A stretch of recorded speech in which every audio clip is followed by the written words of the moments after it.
So these are my new Brooks Adrenaline. They're the GTS 22s. They're in the alloy color, and I think they have what do they call it? Alloy, and I don't remember the other colors, blue and this mint green color here, but I don't remember what they call it. But anyway, alloy is this kind of light gray, silvery kind of color there on the main body, and I just got them. And I've been wearing Brooks Adrenaline for probably 15 years or so, maybe. I don't know, but many years, probably over 10 for sure, because they've just been really good quality. I walk a lot of steps a day, at least 10,000 steps a day, and sometimes a lot more.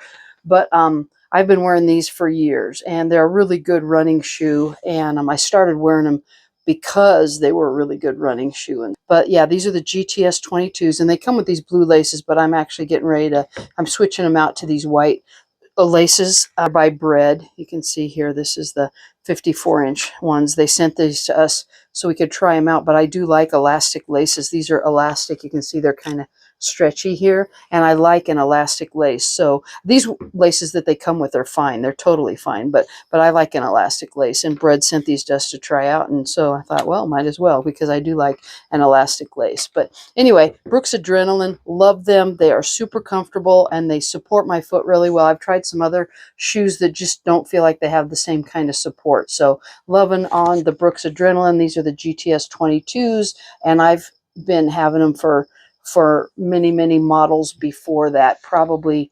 GTS 10 maybe is when I started. So anyway, maybe, I can't remember, but the GTS 10 model might have been the first one I was on. But anyway, love them, love them, love them. And of course, the really nice thanks to Bread for sending us some shoelaces to try out too. But yeah, good stuff.